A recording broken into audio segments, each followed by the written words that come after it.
lose the rhythm, and nothing falls into place.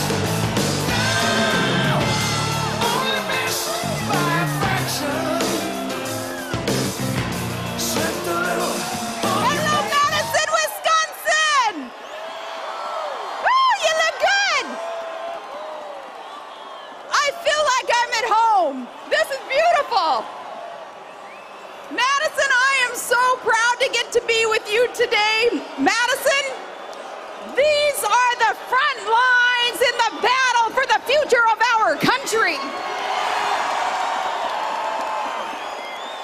This is where the line has been drawn in the sand, and I am proud to stand with you today in solidarity. I'm here today as a patriot, as a taxpayer, as a former union member, and as the wife of a union member. What I have to say today, I say to our good, patriotic brothers and sisters who are in unions. I say this too proudly, standing here as the daughter of a family full of school teachers.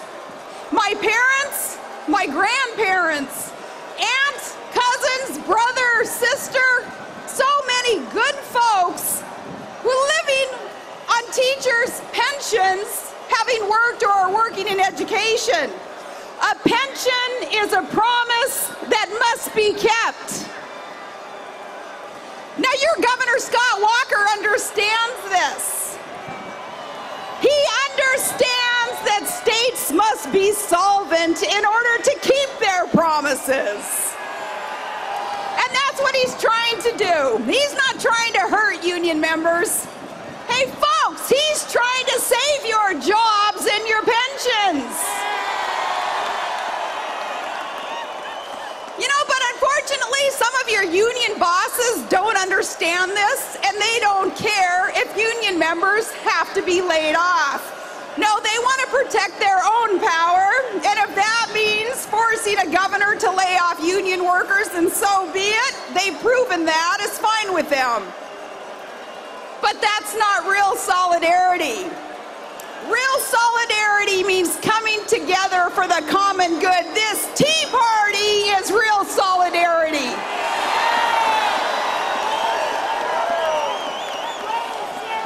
Well, I'm in Madison today because this is where real courage and real integrity can be found. Courage is your governor and your legislators standing strong in the face of death threats and thug tactics. Courage is you all standing there with them. You saw the forces aligned against fiscal reform. You saw the obstruction and the destruction. You saw these violent rent-a-mobs trash your capital and vandalize business. Madison, you held your ground. Your governor did the right thing. And you won. Your beautiful state won. And you know what? People still have their jobs because of it. That's courage and that's integrity. And you know, that's something that's sorely missing in the Beltway today. Because let me tell you what isn't courageous. It's politicians promising the American voters that as we drown in $14 trillion of debt, that they're going to cut $100 billion out of this year's budget. But then they cave on that and they reduce it down to $61 billion after they get elected. Then they get in there and they strike a deal and decide now they'll reduce that down to $38 billion. And then after some politics as usual and accounting gimmicks, we find out it's not $38 billion in cuts. You know that $38 billion? We don't even have it. We're borrowing it.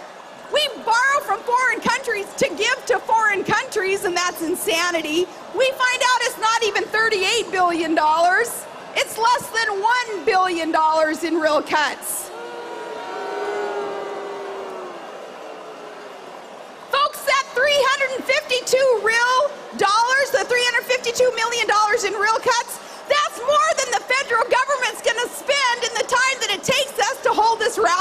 today. That is not courage, that's capitulation.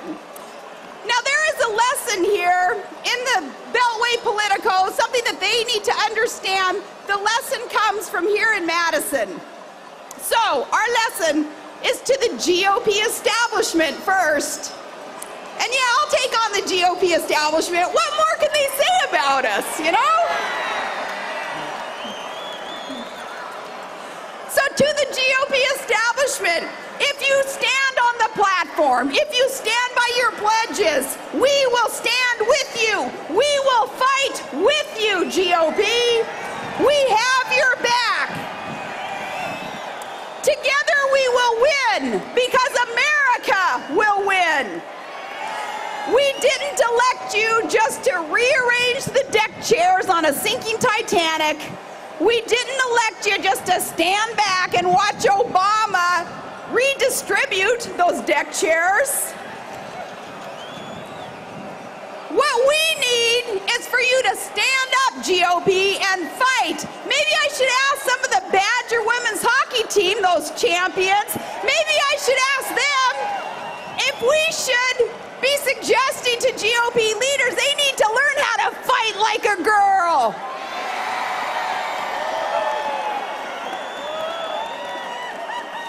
And speaking of President Obama, I think we ought to pay tribute to him today on this Tax Day Tea Party because really he's the inspiration for why it is that we're here today. That's right, the Tea Party movement wouldn't exist without Barack Obama. You see, candidate Obama didn't have a record while he was in office, but President Obama certainly has a record, and that's why we're here. And hey, media, it's not inciting violence, and it's not hateful rhetoric to call someone out on their record, so that's what we're gonna do. We're gonna do it to be clear.